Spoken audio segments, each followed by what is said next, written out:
Forget everything you thought you knew about the muscle car wars. This isn't the story of a Camaro versus a Mustang or a quarter-mile bragging right. This is the story of an engine, a single piece of Detroit iron that forced Chevrolet to question its own crown. An engine that didn't just compete, it conquered. The Ford 427 FE. To understand how this legend came to life, we have to go back, way back, to the years following World War II. America was roaring into a new age of prosperity. Automobiles weren't just a means of transportation anymore. They were symbols of freedom, power, and identity. Every major manufacturer wanted to capture that magic, to be the company that defined performance. Ford, however, had a problem.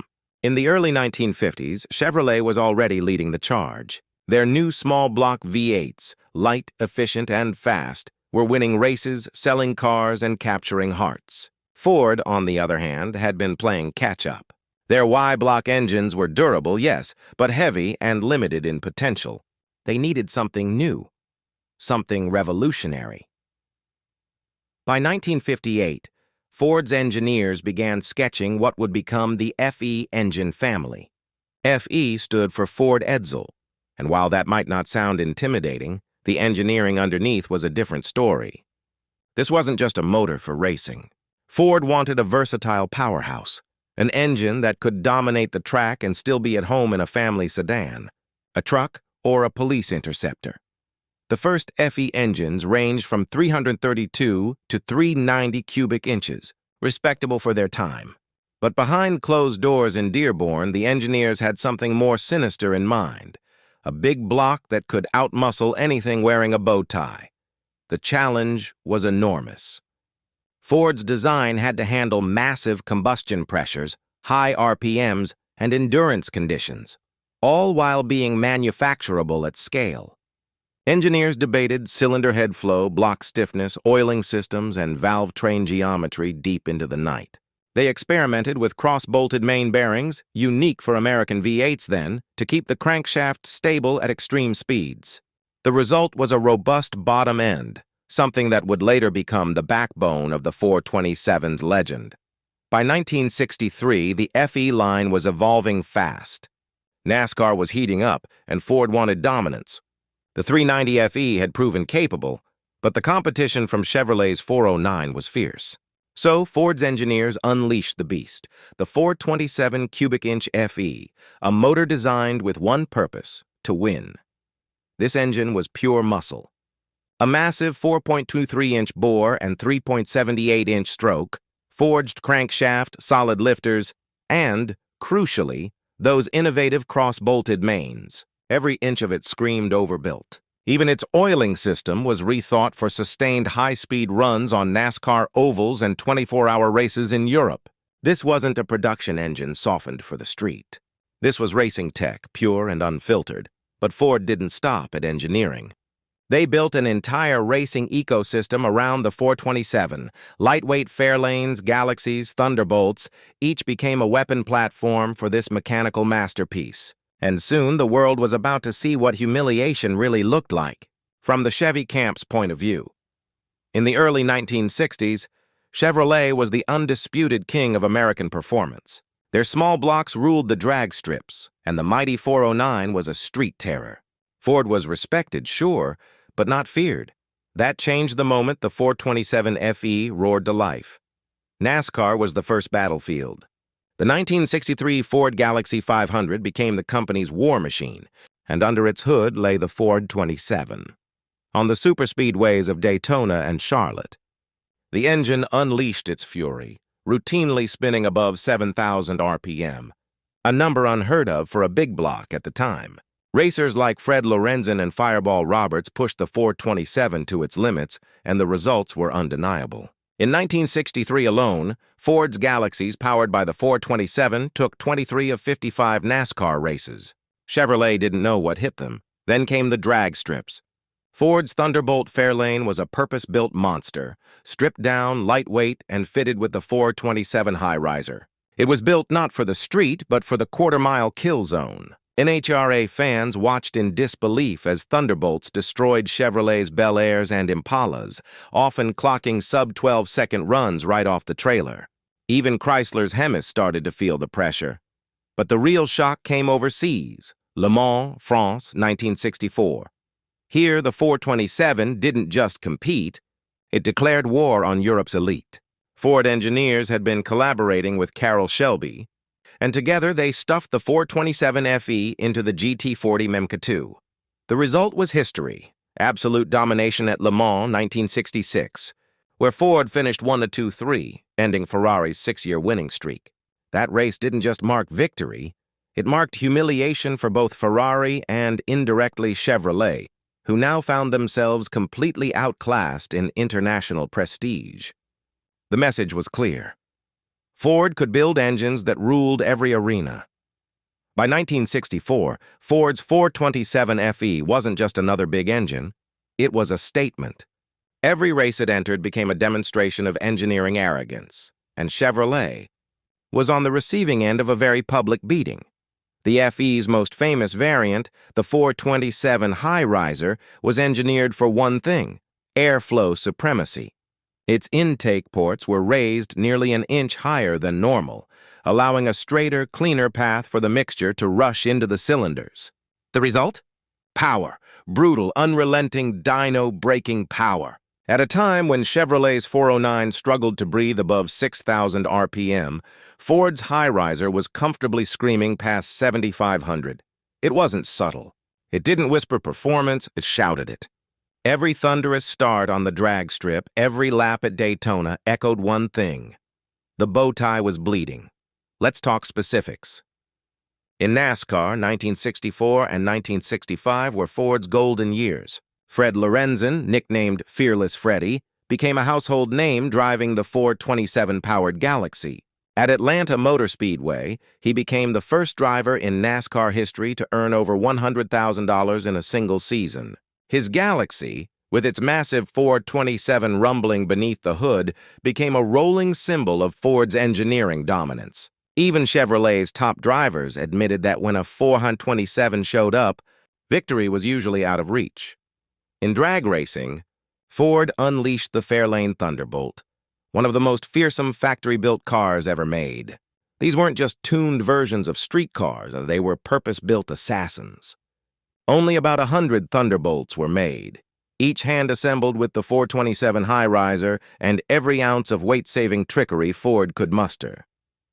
Fiberglass body panels, plexiglass windows, and stripped interiors made them lighter than anything Chevy had on the line. At the 1964 NHRA Nationals, Thunderbolts dominated the superstock class, forcing officials to literally change the rulebook to keep things fair. That's right. Ford's engine was so good it changed the sport's regulations. But the ultimate embarrassment for Chevrolet came not on American soil, but on the global stage. The 24 Hours of Le Mans, 1966. The world watched as Ford's GT40 MK2, powered by the 427 FE, faced off against Europe's best and won. Not by luck, not by chance, by pure, relentless engineering superiority.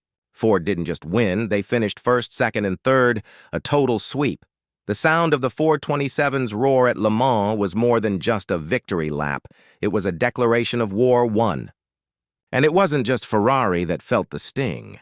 Chevrolet's engineers watched from afar, knowing they had nothing in production that could even come close. Their 396 big block was still finding its footing, and the Ford 27 versions of their own engines, though powerful, couldn't match Ford's cross-bolted main design or its endurance reliability.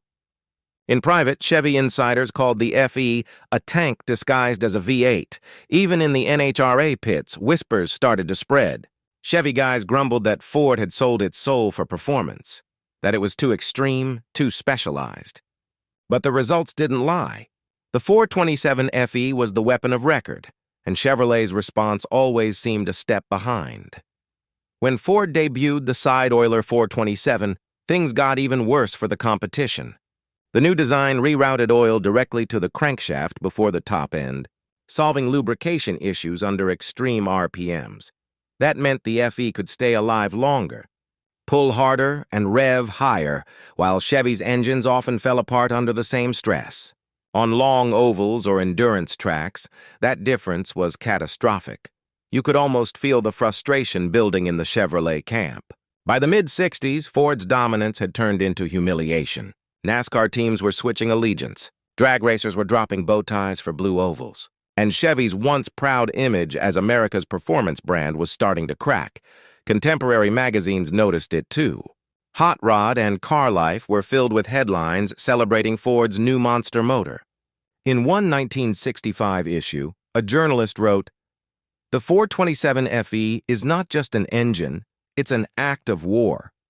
Ford has stopped trying to match Chevrolet. They've moved on to beating everyone. Even die-hard Chevy fans couldn't deny it. Ford had built something that transcended competition. But the 427's power wasn't just in numbers or trophies. It was in what it symbolized, a moment when Ford, often seen as conservative and corporate, went wild. When they built something raw, mechanical, and unapologetically American, and that spirit, that refusal to play by anyone else's rules, would take the 427 beyond their track.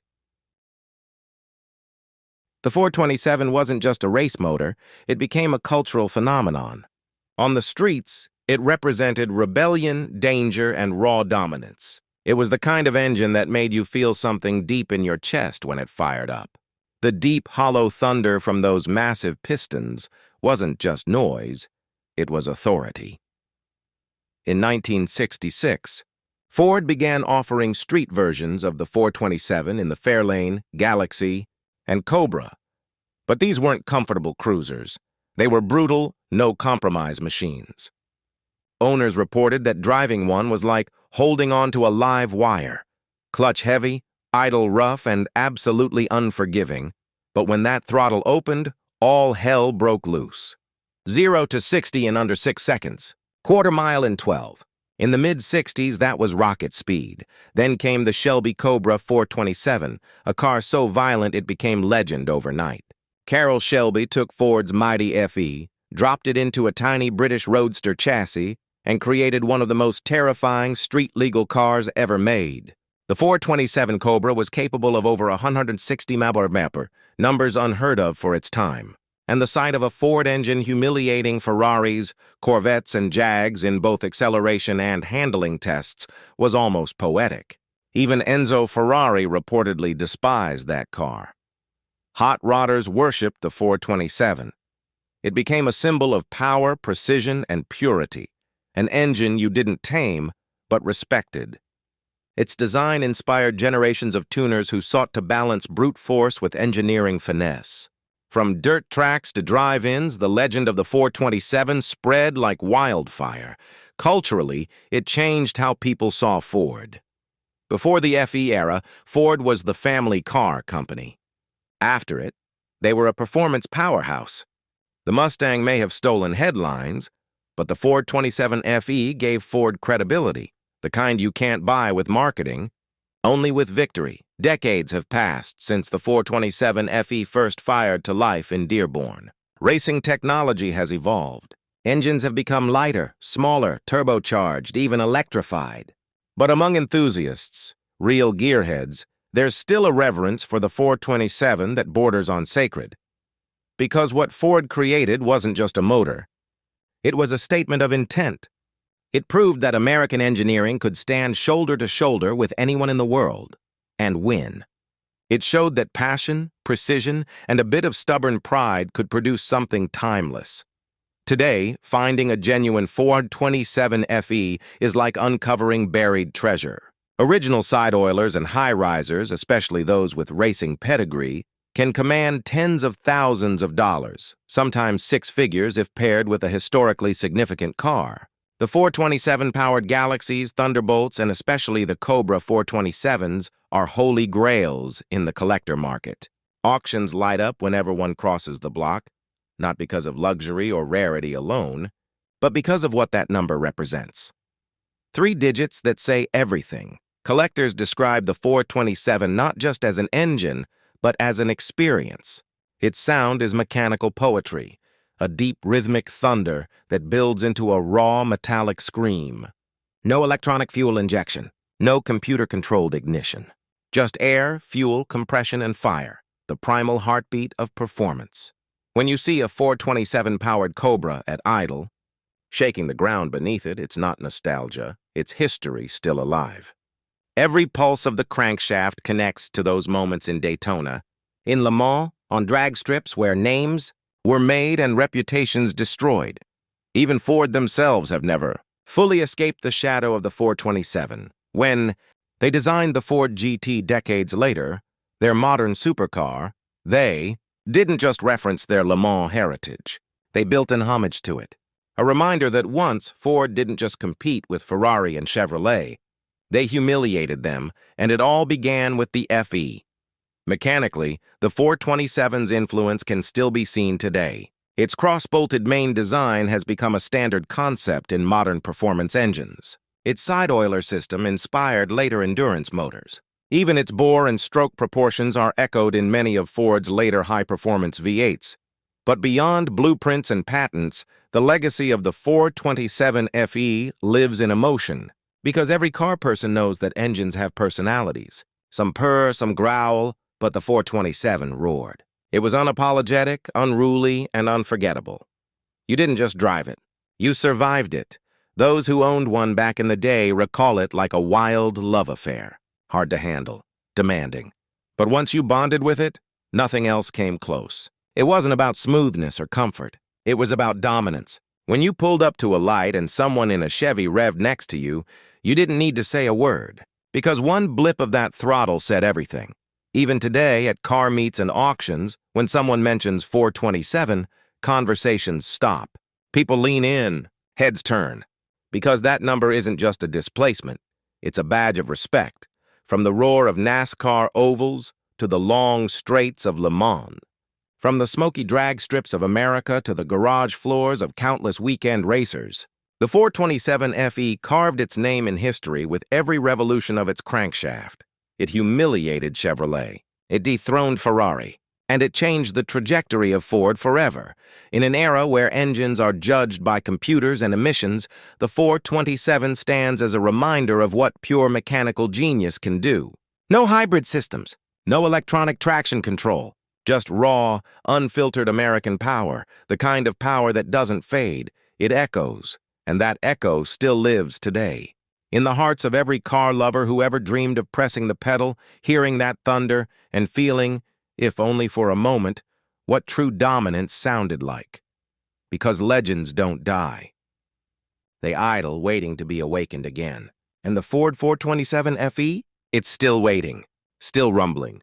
Still the engine that humiliated Chevrolet.